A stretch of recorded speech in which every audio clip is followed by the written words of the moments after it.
Hola, hola, ¿qué tal? Bienvenidos una semana más a la War Room de El Capologist. Esta semana, como podréis comprobar, tenemos invitados nuevos. Guillauma está de vacaciones merecidas, la verdad. No sabemos dónde está, pero me dijo que no podía estar esta semana. Así que he aprovechado para grabar un podcast que tenía ganas ya de grabar, podcast vídeo. También lo podréis encontrar en YouTube. No olvidéis suscribiros y apoyar el vídeo. El último llegó a más de 2.000 visitas del draft y estuvo bastante bien, así que vamos a seguir con este formato. Y lo dicho, tenía bastantes ganas de grabar este vídeo porque traigo a dos invitados del otro lado del charco. Santiago Escamilla de Destino Canton, ¿qué tal? ¿Cómo estás? Hola Álvaro, hola tía, Pumita. Pues nada, a Santiago Escamilla, lo dicho, lo podéis encontrar en Destino Canton en YouTube.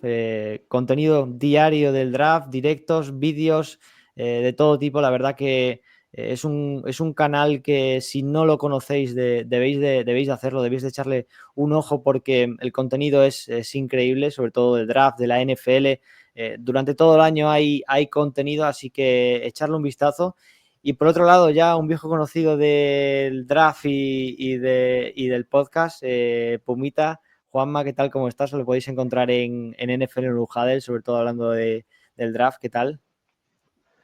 ¿Qué tal, Álvaro? Saludo para vos, para Santiago, que bueno, la primera vez que me toca compartir un podcast, compartir un lugar con él, pues ya Álvaro, nos hemos encontrado en este último año de lo que viene siendo el draft, un poco ahí, si no me equivoco, nos conocimos en el draft de 2024, así que este 2025 un poco, nos vimos un poco más. Y bueno, nada, para hablar unos temas interesantes que tiene el draft en este ya mes que estamos y que bueno, algunas dudas se van dilucidando y otras todavía preguntas que se van formando.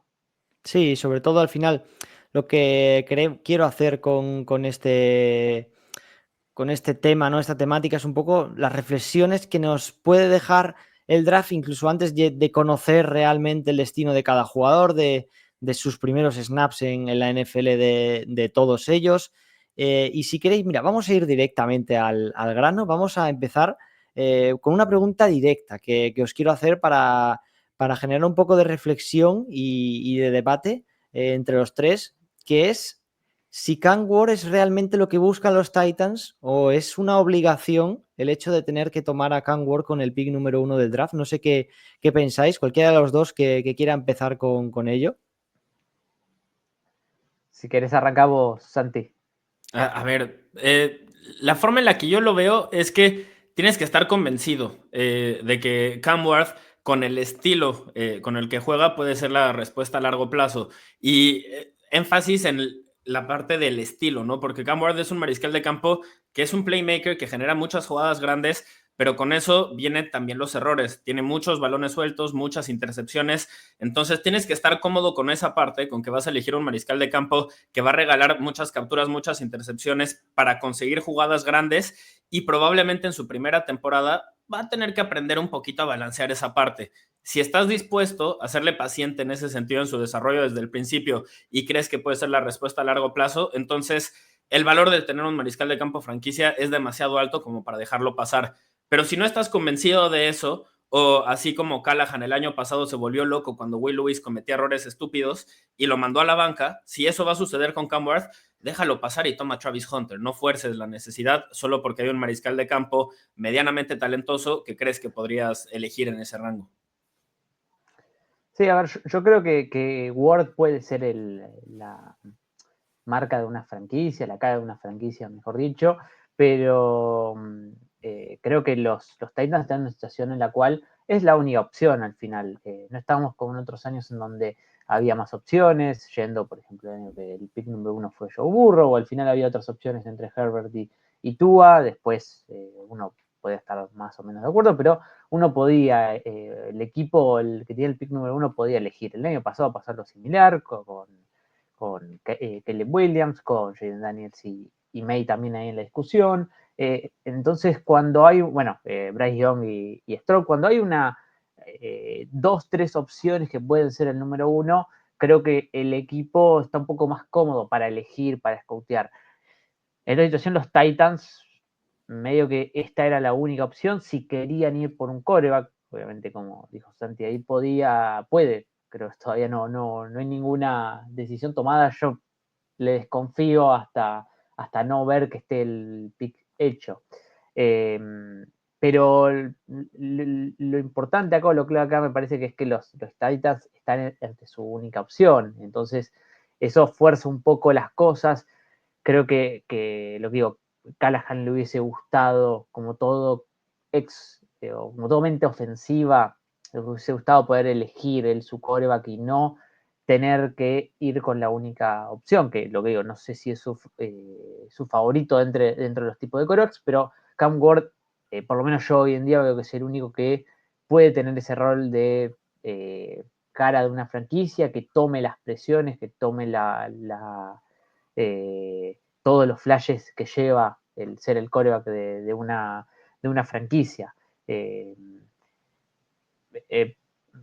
Creo que estar en una peor situación, o esta pregunta estaría, sería otra mi opinión, si hablamos de Cleveland o de algún equipo que quizás sí necesita quarterback y no está en el pick número 1, que ahí es donde arrancan los problemas. Sí, no, al final yo creo que lo de Cam Ward en Titans, a mí al principio, antes de que más o menos se estableciera que Ward parece que vaya a ser el elegido para Tennessee, a mí me generaba dudas en el estilo de Callahan. Creí que realmente que a lo mejor buscaban otro tipo de quarterback diferente a lo que puede aportarte Cam Ward. Y sí que es cierto lo que comentáis de que al final probablemente pueda salir bien Cam Ward. Esto es algo que también yo dejo en el aire. Creo que su primer año va a ser muy importante que no sea un jugador que acabe con una temporada mala para el hecho de cómo comience su segundo año. Al final hemos visto, por ejemplo, a Bryce Young en su primer año en Panthers, que empezó muy mal, o sea, fue una temporada bastante mala, la de Bryce Young, un equipo con... Yo creo que en realidad la situación es bastante similar en el sentido de un equipo con pocas opciones en ataque, con pocas armas, un quarterback rookie que al final necesitan tiempo para adaptarse a la NFL y más. Yo creo que esta clase de quarterback hay que tener paciencia con ellos, y a mí lo que me genera un poco de dudas es si, sumado a que quizá podemos estar ante que no es el quarterback que realmente le gusta al entrenador, que se vea un poco obligado a tener que seleccionarlo, y el hecho de que podamos ver un mal año primero de Cam Ward, porque al final el equipo es el que es. Los Titans son un equipo que tiene muchas necesidades, que tienen pocos picks de draft en este año, y más estando en una reconstrucción como están ellos. Es muy importante tomar a cuantos más jugadores posibles para que al final tengas un poco ese colchón de un porcentaje más alto de jugadores que probablemente te salgan bien del draft y con los que puedas aportar a tu equipo. El ataque, no sé qué pensaréis vosotros, por ejemplo, de el refuerzo que hacen en la línea con Moore, el de los Steelers. No lo entendí. Es que es como que están sobrepagando por jugadores que además no es que sobrepagues por un jugador que digas, bueno, al final estoy en la posición y tengo que hacerlo. Sobrepagas por un jugador que a lo mejor el rendimiento no te mejora realmente mucho lo que ya tenías. Entonces, no sé si es la mejor situación, y a mí lo que me preocupa es que la temporada de Cam Ward sea tan mala que en su segundo año puede ser un quarterback difícilmente recuperable o que pueda progresar. Es lo único que a mí me genera dudas, porque sí que creo que en otro momento, en otra situación, en otro equipo, quizá los propios Bears el año pasado eran un equipo que tenían el 1 por circunstancias que habían sucedido, pero obviamente sin el entrenador, sin Eberflus, que todos sabíamos ya más o menos cómo iba a acabar esa situación, pero sí tenían más armas. Era un equipo como más formado en cuanto a talento. Yo creo que le puede llegar a costar a Cam Ward, y quizá sea un equipo que no tenga la suficientemente paciencia. Callahan, no sé qué pensáis, si una mala temporada le puede acabar en la calle, Callahan, después de un año. ¿Y qué haría Cam Ward, segundo año entrenador nuevo? A mí me parece que está en una mala situación, no por su culpa, sino por un poco el equipo donde puede que vaya a caer. Es que la cosa con Cam Ward es que por eso hay que ser realistas con el tipo de mariscal de campo que estás eligiendo, ¿no? A mí también me preocupa eso que resaltas, justamente porque ya vimos el año pasado al entrenador volverse loco con un mariscal de campo que era irresponsable a ratos cuidando el balón. Y Cam Ward es irresponsable a ratos cuidando el balón, incluso resaltando que en Incarnate Ward, después en Washington State y después en Miami, en el último programa en el que jugó, en cada temporada hubo progreso y tangible, lo puedes ver. En su primera temporada en Incarnate World a la segunda, hay un salto como de 20 touchdowns de una temporada a la siguiente. Después sube el nivel de competencia y de la primera a la segunda temporada en ese esquema también casi duplica su producción. Y en Miami otra vez da un paso hacia adelante, incluso un mayor nivel de competencia. Pero hay una estadística, una métrica que se mantuvo idéntica en cada año, que es el porcentaje de jugadas que pudieron haber terminado en entrega de balón. Y en cada temporada se mantuvo alrededor del 3.6, 3.8%, y eso es altísimo para estándares de NFL. Quiere decir que va a cometer equivocaciones ya que llega a la liga. Ahora, con lo malo hay mucho bueno, ¿no? Genera muchas jugadas grandes que terminan contrarrestando un poco de lo que arriesga. Pero si Callahan se va a volver loco después del primer pick six o después del primer fumble que haga por intentar crear fuera de la estructura, pues entonces que no lo tomen, porque va a haber mucho de eso con Cam Ward. Sí, yo creo que es un poco el problema, el hecho de la presión que ya pueda tener Callahan de por sí, fuerce demasiado a Cam Ward a hacer cosas que en su primer año no esté preparado para hacer, ¿no? Callahan llegó, mejor dicho, a la final de temporada un poco la soga al cuello y hubo dudas, por lo menos al inicio de la temporada, si se iba a seguir o no con el puesto, si le iban a dar esa confianza. Y la decisión final pareció fue, bueno, un año más y a ver si se mejora. Entonces, también se juega con eso, con que Callahan elige o puede elegir al mejor quarterback del draft, alguien que lo puede adaptar a su sistema ofensivo, pero que no es su preferido, no es lo que hubiese querido seleccionar si hubiese tenido otras opciones, me parece, o por lo menos otras opciones mucho más potables de las que hay dentro del draft para seleccionar con el pick 1, me refiero.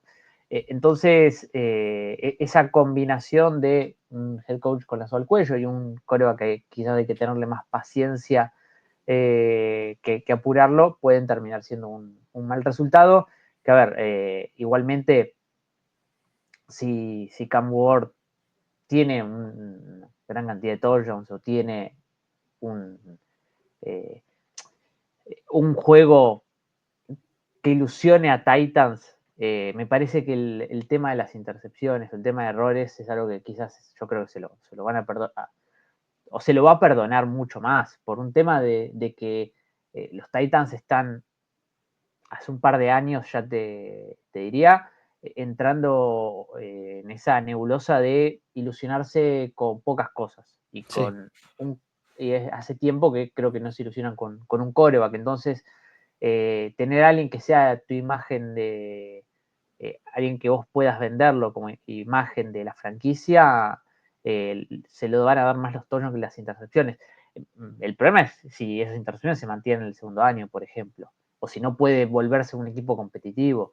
Exacto. Pero bueno, Pero sí le no darían ese acompañan. segundo año en el mismo esquema, porque eso que planteaba Álvaro al principio a mí me preocupa. Corrieron al gerente general que lo contrató. Entonces, si le va mal al novato que toman con el pick número 1, capaz que este nuevo gerente general dice, pues corro al entrenador para yo tener otra temporada y quizás salvar, no sé, limpiarme las manos un poquito, ¿no? Sí tendría esa temporada, como esa paciencia, eso es la duda, ¿no? Sí. Sí, Es un poco eso. creo que igualmente hubiese vendido el pick número 1. Si hubiesen pensado más para el año que viene, creo que lo hubiesen vendido quizás más barato, pero no irían, Sí. no creo que fuesen por un quarterback que ni siquiera es el número 1. A ver, no es el mejor jugador en el draft, por ejemplo, no es de los mejores jugadores en el draft. Sí.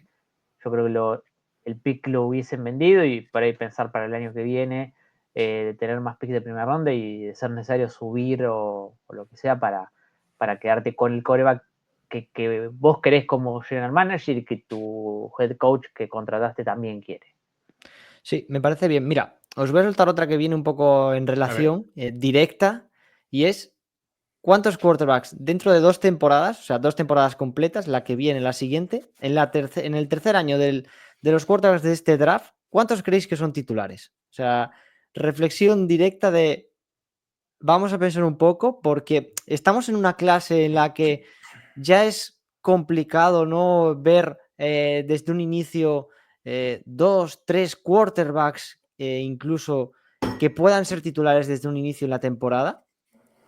¿Cuántos dentro de 3 años pensáis realmente? Un poco para estimación, ¿no? De lo que podemos ver de esta clase, cuánta progresión podemos ver realmente los quarterbacks que se presentan a este draft. Yo sé que tú, por ejemplo, Santiago, tienes a Jalen Milroe como un jugador que puede llegar a progresar y puede acabar con un puesto de titular. ¿Cuántos pensáis vosotros que dentro de 3 temporadas, 2 años completos en la NFL, pueden tener un puesto de titular en algún equipo de la liga? A ver, si quieres darle primero, Juanma, y ya después le doy yo con Milroe. Dale. A ver, siempre está la trampa de que quizás a algún quarterback se lo espera un poco más y quizás termina siendo titular, pero porque jugó el final del año. Pero por un tema estadístico, te diría, muy a la comparación a lo que fue esa clase que Pickett fue el primer quarterback que salió. Siendo esta una clase que igualmente creo que es mejor que esa. Creo que 2, 3 quarterbacks pueden ser titulares en 2 años. Lo digo, quizás, a ver, caso Milroe, por ejemplo. No me animo a dar nombres porque es difícil pensarlo en la franquicia en que van a caer hoy en día, me refiero. Entonces, Milroe quizás es titular, le va mal y ya dentro de 2 años no va a ser titular, pero puede pasar de que vaya a una franquicia, lo esperen un año, juegue el año que viene y termine quizás como el titular o esté ahí. Entonces puede depender mucho en dónde caiga y las opciones que tengan en estos 2 primeros años. Por eso lo que digo, me animaría a decir 3, pero porque es eso. Siempre las casualidades pueden hacer de que termine siendo un poquito más de lo que uno predice, sobre todo teniendo en cuenta que 2 años en la NFL no me parece, o sea, pueden pasar muchas cosas. Yo, por ejemplo, poco me imaginé que Purdy iba a ser 2, 3 años titular en un equipo de NFL y que lo va a seguir siendo, me parece. Sí, y al final yo creo que hay que tener en cuenta que es una clase de draft en la que la mayoría de quarterbacks vienen para ser desarrollados. Por eso yo creo que a lo mejor Jackson Dart puede acabar siendo un quarterback que si consiguen desarrollar en una franquicia adecuada. Mira, a mí se me hace una idea, veremos a ver cómo funciona, por ejemplo, lo de Sam Darnold, ¿no? Pero se me hace complicado ahora ya porque no dudo mucho que a lo mejor Jackson Dart pueda caer a una ronda de segundo día en la que unos Seattle Seahawks se planteen gastarse uno de esos picks. Una primera ronda lo veo realmente complicado después de firmar a Darnold, pero sí ese estilo de equipo en el que tenían un quarterback titular para 1 o 2 años, draften un Jackson Dart, ese estilo de quarterback que tiene el potencial para ser titular, pero de cara a 1 o 2 temporadas. Entonces, por ahí yo creo que a lo mejor nos sorprendemos si la clase funciona, si va bien de quarterbacks, quizá nos sorprendemos porque sí que hay quarterbacks. Quinn Ewers quizá también puede tener por talento, yo creo que es un quarterback que en NFL puede acabar siendo desarrollado y puede tener la oportunidad como mínimo de ser titular. Entonces, quizá yo creo que dentro de lo que es la clase, que a priori no es demasiado buena o no es tan buena como en años anteriores, venimos acostumbrados de una clase con jugadores muy buenos, la anterior, como ha comentado Pumita, creo que sí que quizá nos puede sorprender, siendo yo una persona bastante negativa con el talento de esta clase, pero nos puede sorprender en cuanto a cantidad de jugadores que cuando pasen 2 o 3 años veamos que como mínimo son titulares. Y yo creo que la clave es que no pusiste buenos titulares, porque ahí la respuesta sería distinta, ¿no? Pero que sean titulares, que estén hasta arriba del depth chart de su equipo, incluso, por ejemplo, comparado a la clase que ustedes ya resaltaban de 2022, esa generación decepcionó un montón, no había altas expectativas y de todos modos Kenny Pickett, Desmond Ridder, Malik Willis, Sam Howell, todos ellos recibieron oportunidades como titulares y fracasaron antes de pasar a la siguiente franquicia, ¿no? En la mayoría de los casos. Y luego hubo un tal Brock Purdy que salió, que nadie esperaba que fuera bueno y termina siendo el titular a largo plazo. Entonces tenemos que considerarlos a todos, así los veamos como prospectos de primera o de séptima ronda, a ver qué podrían hacer si se presenta su oportunidad, ¿no? Entonces, tomando eso en cuenta, yo te voy a decir entre 3 y 4. Y aquí va la justificación.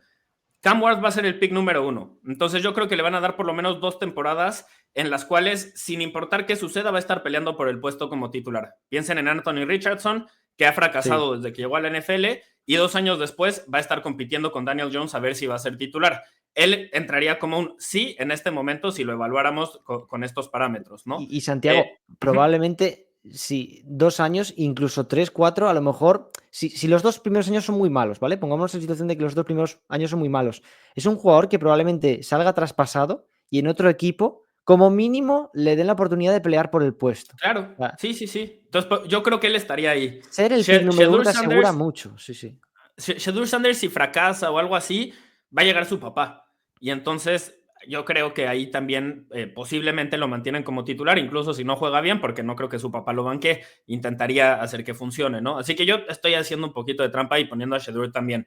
Jalen Milroe yo lo veo como un proyecto que si va a ser titular en el primer momento, en su primera temporada, tienes que cambiar la ofensiva completamente como lo hicieron los Ravens con Lamar Jackson. No le pidas que pase el balón, vamos a correr y que pase entre 15 y 20 veces a lo mucho el balón, en lo que podemos irlo desarrollando en esa faceta, porque hoy en día es mucho mejor corriendo el balón de lo que es pasando, sobre todo por la consistencia con la que juega como pasador, ¿no? Puedes ver en una jugada un bombazo de 50 yardas y en la siguiente le lanza una intercepción al linebacker que no se movió en toda la jugada y que nada más estaba parado esperando el balón. Y no sabes cuál de las dos versiones vas a ver, las puedes tener en jugadas consecutivas. Es uno de los grandes corredores, yo creo, de los últimos años en la posición de quarterback, ¿eh? O sea, es muy especial viendo el tape, quizá te desespera en ciertas facetas del pase, pero cuando corre, ya no es solo la capacidad que tiene atlética, ¿no? De despegar, ¿no? De hacer un home run. Es la manera que tiene de elegir los huecos, de ver hacia dónde tiene que correr. Me parece que es algo que si destacábamos de Lamar en su momento, que era un quarterback, muchos lo denominaban un running back corredor, un buen running back que pasaba. A mí me parece que Milroe está ahí o incluso un poquito por encima en cuanto a esa capacidad de correr, ¿no? Entonces yo entiendo que haya equipos que realmente viendo eso, viendo que es un jugador que tiene esa capacidad para correr también, digan, ¿por qué no voy a arriesgarme y voy a hacer, o por lo menos voy a probar si a este chico le puedo yo enseñar o mejorar en las facetas del pase? O sea, yo creo que hay algún equipo que lo va a hacer, que lo hagan en primera ronda, probablemente les pueda salir mal y se la estén jugando, pero y si les sale bien, es que cuidado con lo que puede salir. Tiene herramientas para dominar. El problema de Jalen Milroe no es de capacidad, es de inconsistencia. Realmente, si en algún momento se vuelve consistente, que no lo podemos dar por sentado, hay muchos jugadores con herramientas muy ilusionantes que simplemente no dan ese paso hacia adelante, ¿no? Pero si llega a la situación correcta y lo logran potenciar, yo creo que es probablemente el más talentoso de esta generación, el que tiene potencial de terminar más alto. De ahí, Jackson Dart yo creo que va a recibir una oportunidad en algún momento. Personalmente no creo que la aproveche, pero va a recibir la oportunidad. Y otro que yo resaltaría por ahí es Dillon Gabriel. A mí me gusta muchísimo Dillon Gabriel, toma muy buenas decisiones, es muy preciso, ha funcionado en UCF, ha funcionado en Oklahoma, ha funcionado también en Oregon. No tengo dudas de que pueda jugar desde el punto de vista mental. Físico, ya veremos. Pero si es suficientemente bueno como para rendir en 3 programas distintos, con a muy buen nivel de competencia además en Oklahoma y al final en Oregon, yo creo que en la NFL puede sobrevivir. Entonces no me sorprendería que empiece como suplente, se lesione el titular y se den cuenta de que tienen una respuesta a largo plazo. Yo creo que esa podría ser una posibilidad. Entonces por eso digo 3 y 4 y diría que esas son las posibilidades. Si tuviera que apostar por uno que no he mencionado sería Cal McCord de Syracuse, pero lo veo menos claro también. Entonces yo creo que esos son los posibles titulares que hay en esta generación. Por eso digo 3 o 4, vamos a ver, ¿no? Sí, al final ya de hecho es complicado, pero en esta clase aún más, ¿no? Si nos paramos a pensar y a mirar la del pasado año, era más sencillo, ¿no? Es más sencillo predecir qué quarterbacks como mínimo van a tener la oportunidad y cuáles creemos que realmente están hechos para jugar en el NFL. Aquí son más proyectos de quarterbacks titulares en un futuro, así que veremos a ver qué sucede. Vengo con una pregunta quizá un poquito picante.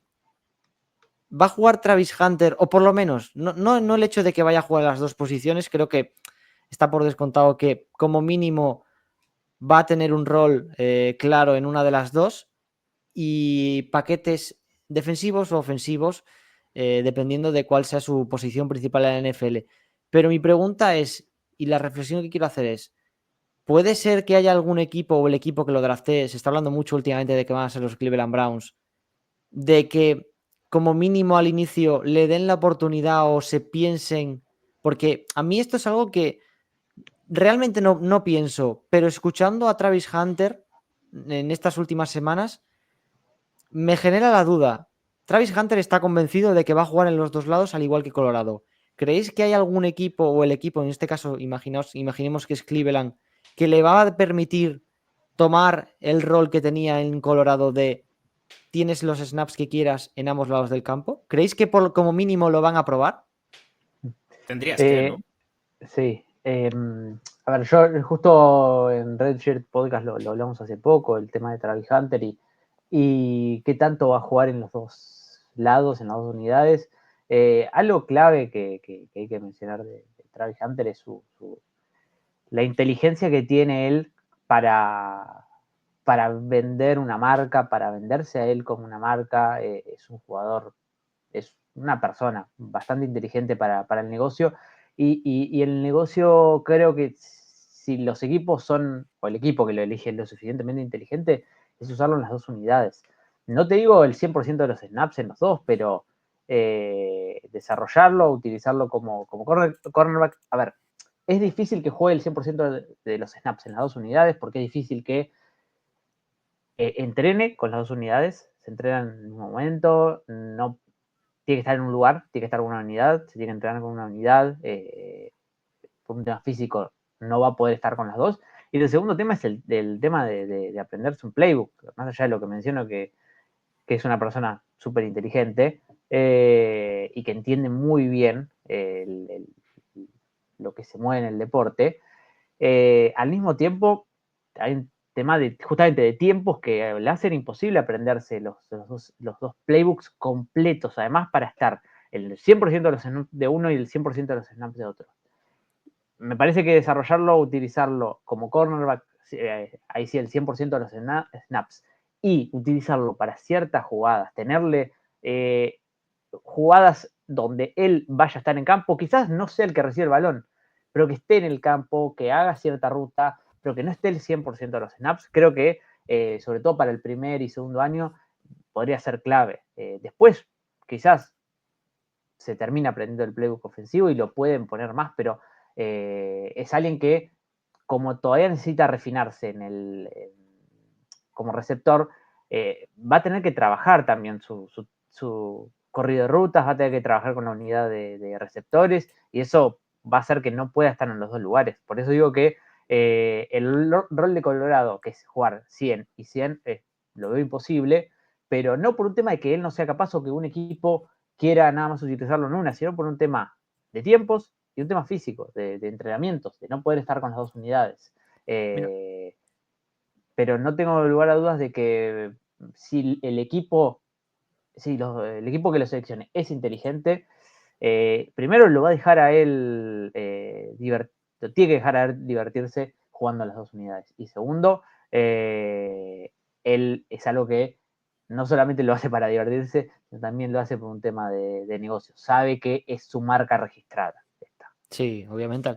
Hay una cosa que, antes de que hable Santiago, que yo sé que tiene una opinión diferente en el sentido de en qué posición lo colocaría él, pero hay una cosa que comentaba Guillaume en un episodio pasado y es que él decía, y probablemente de buena fuente, que era un jugador que entrenaba casi al 100% de las ocasiones con el equipo de ataque.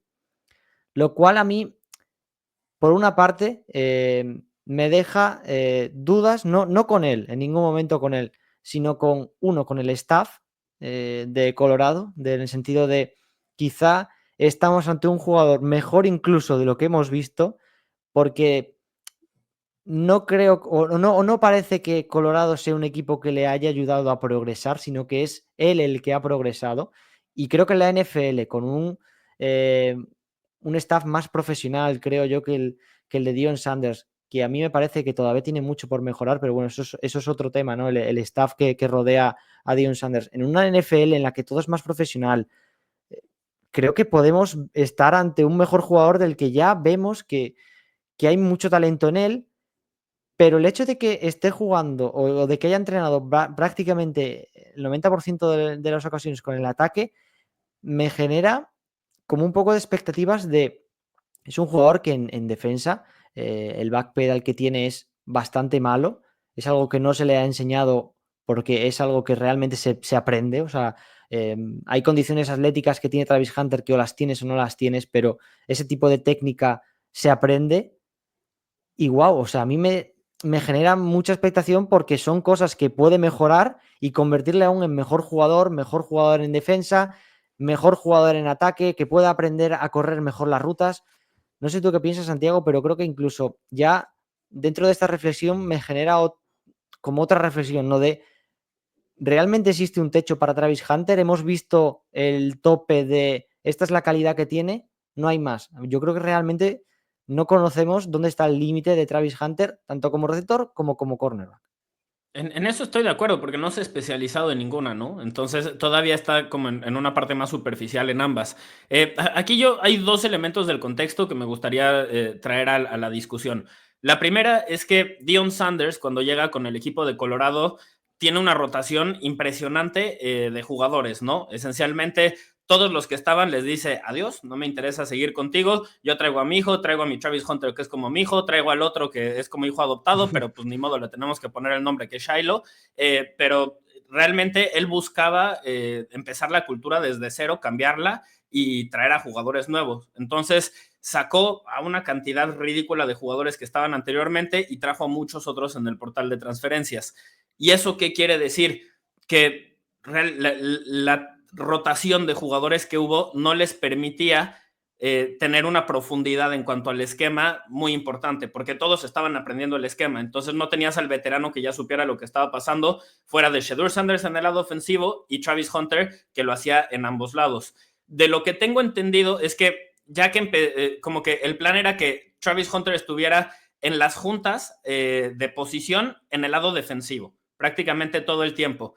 Y luego lo pusieron en el lado ofensivo al principio con un paquete de jugadas y dijeron, esta es nuestra mejor versión. Entonces, esencialmente, se quedaron con ese paquete de jugadas que era limitado en el lado ofensivo y esa se volvió su ofensiva, pero eran las mismas 20 jugadas y no salían de esas mismas 20 jugadas. Así que si tú ves lo que hacía Shedeur Sanders como pasador, lo que hacía Travis Hunter, era muy repetitivo en el lado ofensivo del balón, pero creo que eso fue porque a medida que iba avanzando el año, se dieron cuenta de que realmente Travis Hunter era mejor de lo que esperaban todavía. Entonces, como no puedes ya avanzada la temporada en ponerte a implementar conceptos que se tienen que hacer desde la primavera y las tienes que ir entrenando poco a poco, pues entonces el paquete de jugadas de Hunter se volvió a la ofensiva y era la mejor versión de Colorado, pero también era una versión limitada.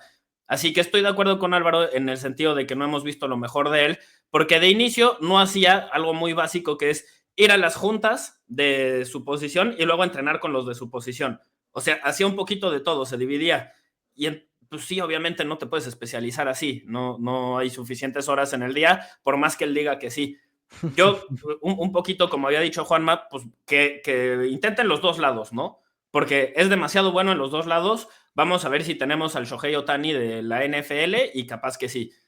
Ya si no funciona en los dos lados, entonces, pues, ¿dónde podemos obtener más valor de él? Yo pensaría, la verdad, que puede jugar en cualquiera de los dos lados, pero yo pensaría que él prefiere ser receptor porque cobran más. Así que más o menos esa sería mi respuesta. Pero realmente como esquinero yo creo que tiene potencial para ser el mejor esquinero del NFL. Sí, yo al final creo que puede ganar más dinero de lo que tú dices en la posición de receptor quizá en un primer año, si quiere destacar desde un inicio, lo va a hacer, está claro, es muy complicado que no veamos a Travis Hunter brillar desde el inicio, pero quizá le sea más fácil convertirse en uno de los mejores en su posición siendo cornerback. Hemos visto, por ejemplo, el caso de Sauce Gardner, que llegaba a la NFL y en su primer año se convirtió en uno de los mejores o tuvo una de las mejores temporadas de jugadores de secundaria en ese año. Yo creo que Travis Hunter, al igual que, por ejemplo, un jugador como Will Johnson, pueden estar en esa... Pueden tener esa facilidad, entre comillas facilidad, al final es algo muy complicado, de acabar el primer año como uno de los 5 o 6 mejores cornerbacks de la NFL. Me parece más complicado que con la cantidad de Ja'Marr Chase, Justin Jefferson y compañía, que pueda acabar siendo un top 5 receptores en su primer año. Que luego realmente veamos y progrese y haya una mejora clara en la posición de receptor y tenga que decidir, es que no me sorprendería realmente que incluso le veamos hacer cambios a lo largo de un año u otro de decir, wow, este partido tuvo más snaps de receptor. No sé por qué no lo veo extraño por el hecho de que es un jugador que está en desarrollo. Entonces, no sabes realmente aún, puedes intuir o puedes preferir dónde cree un equipo que es mejor. Lo hemos visto en los boards, ¿no? Dónde pueden tenerlo cada equipo, si como receptor, como cornerback. Pero a lo mejor, que esto es algo que repito mucho, yo creo que hasta que no tienes al jugador entrenando contigo, no sabes realmente lo que tienes enfrente.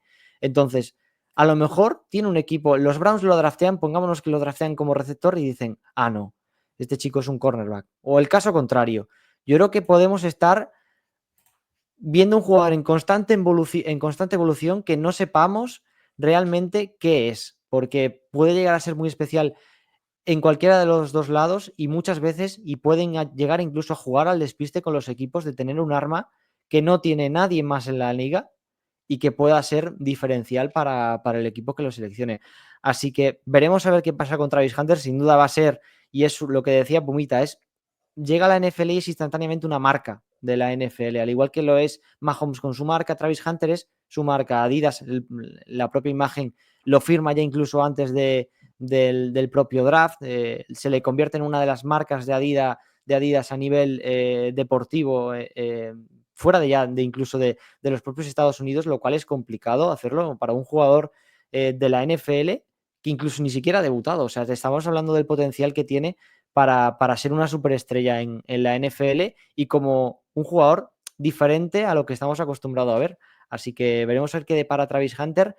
Y dejando un poco hablar de jugadores antes de acabar con otra pregunta sobre un jugador en concreto que quiero que me deis, vamos a hablar de los equipos. Y aquí la pregunta y la reflexión va, ¿cuál es el equipo que más va a sorprender en el draft? Puede ser para bien o puede ser para mal el equipo que me digáis.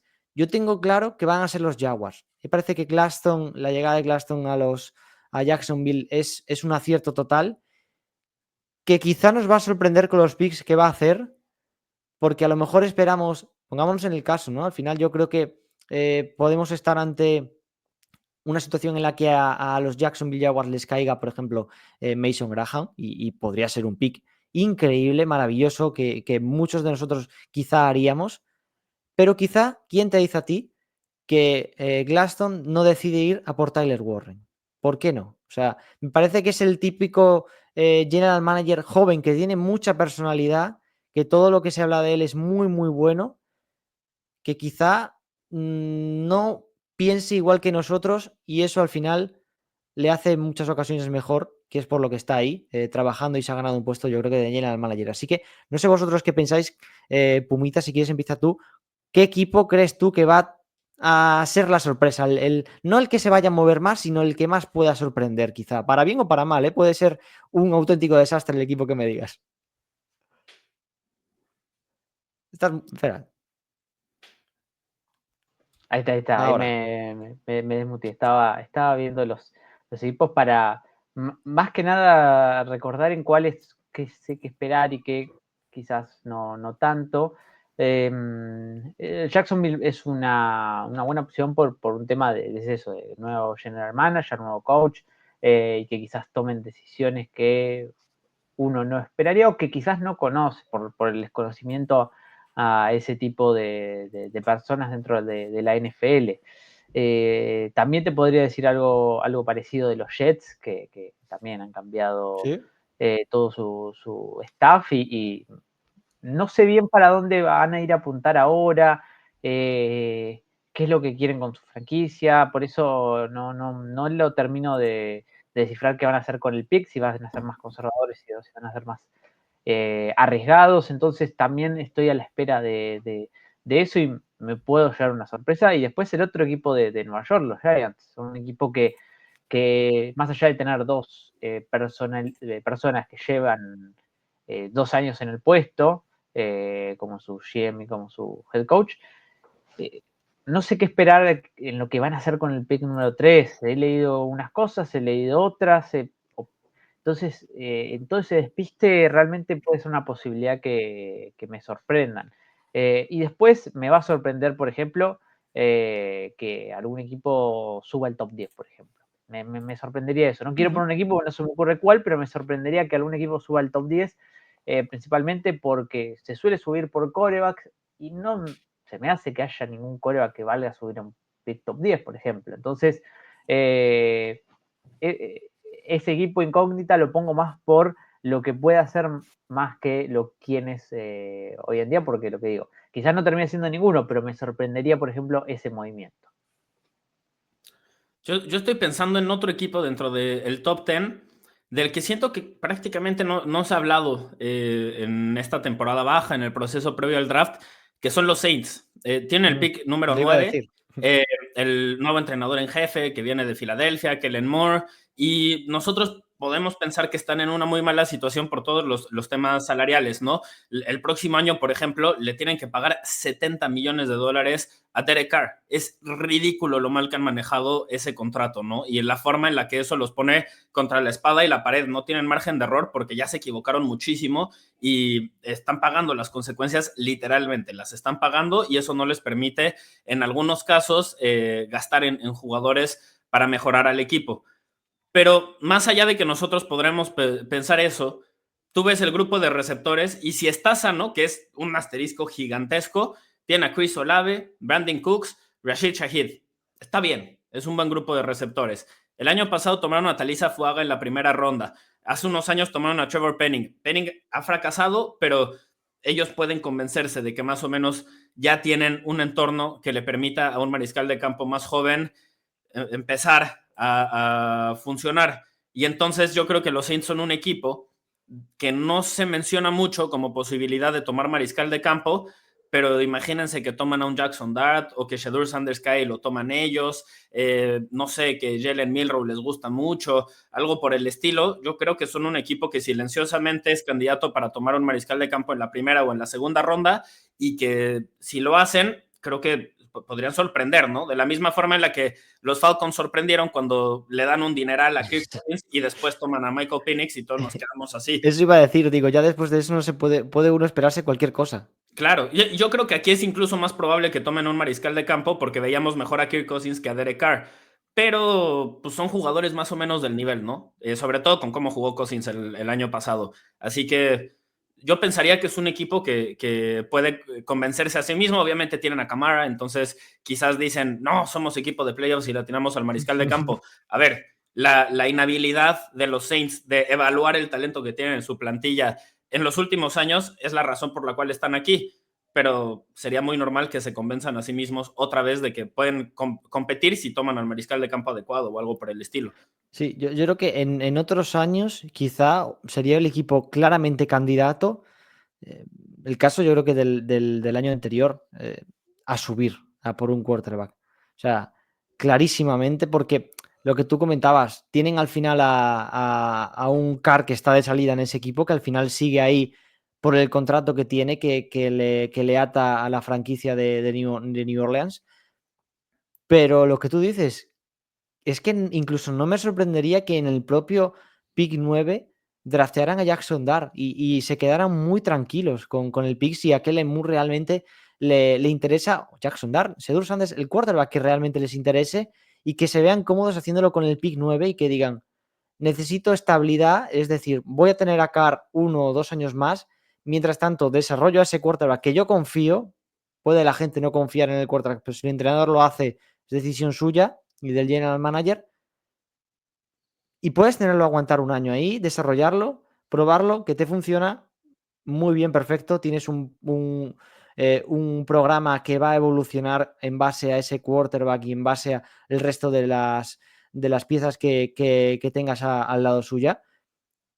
Si te sale mal, cuidado porque puede ser un dos y fuera fácilmente de Kellen Moore en New Orleans si se la juega con el quarterback. Entonces me parece que puede ser algo que sorprenda y que a la vez sea atrevido para comenzar tu andadura en un proyecto en el que a priori, obviamente, la franquicia y los dueños, el dueño sabe que en tu primer año probablemente es un equipo malo. Entonces, por la situación en la que llega. Así que a priori podría ser un movimiento atrevido, valiente de Kellen Moore si decide ir a por un quarterback. Mira, algo totalmente contrario. Para acabar, ¿cuál es el pick más seguro de este draft? El jugador que pensáis que bajo ninguna circunstancia, salvo una lesión, va a rendir muy bien. Y el primero que se me viene por lo menos a la mente, y no solamente, sino que también lo tengo en mi big board, es Mason Sí. Graham. Creo que vamos a coincidir los tres. A ver, tiene un grade que es casi de un... Yo los tengo separados ahí entre starter, NFL Starter, Quality NFL Starter, que es alguien más que va a jugar una más cantidad de snaps. El único que está cerca de ser ya un Quality Starter es Mason Graham. Y el otro, o los otros dos que pongo ahí es Will Johnson, que a mí me encanta, pero bueno, el tema de la lesión, sí que, a ver, vos dijiste, excepto algún tema de lesión, pero bueno, en él, sobre todo por la última Sí, pero temporada, ha me sido refiero, importante. Pumita, a tema de lesión en la NFL, de cara a que Claro. salvo que tenga una lesión en la NFL, es un jugador que digas, es muy complicado que este jugador no sea como mínimo titular, porque al final es complicado, ¿no? El hecho de el draft, dentro de que más o menos eliges lo que realmente quieres, es complicado acertar muchas veces, tienes mala suerte, el jugador que eliges se acaba lesionando, pero lo que tú decías, Mason Graham, Will Johnson son los típicos jugadores que si no tienen problemas con las lesiones, por talento, por calidad, se van a adaptar muy bien a la NFL y van a rendir desde el minuto uno, ¿no? Lo que te pongo es Warren. Warren para mí tiene un piso bastante alto en la NFL. Un techo muy alto, pero creo que el piso que tiene hoy en día es bastante alto ya. Entonces, son los tres nombres que yo pongo. Yo te voy a dar una respuesta un poco deshonesta, porque tengo un video que literalmente en mi canal se titula El pick más seguro del draft, o el prospecto más seguro del draft, que es precisamente Mason Graham, ¿no? Entonces, solo para no dar la misma respuesta, que esa sería la respuesta honesta, voy a nombrar a otro jugador, y es Tyler Warren, el ala cerrada de Penn State. Yo creo que el suelo es altísimo, es un gran bloqueador, es bueno atrapando el balón, puede pasarlo, puede ser el centro, puede ser el corredor, puede hacer todo, literalmente. Yo creo que va a ser un jugador que probablemente no lo van a elegir dentro del top 10 porque es a la cerrada, y después vamos a estar diciendo dentro de un año, si era suficientemente bueno para irse en el top 10, si es uno de los 10 mejores jugadores de esta generación. Así que yo me voy con Warren. No tengo ninguna duda de que pueda funcionar. Viene de una ofensiva que esencialmente le pedía incluso más de lo que le van a exigir en la NFL por la versatilidad que tenía dentro del esquema de Andy Kotelnicki, y por eso yo no tengo dudas de que Warren vaya a funcionar. Obviamente todos los prospectos pueden fracasar, pero me sorprendería demasiado que Tyler Warren sea uno de ellos.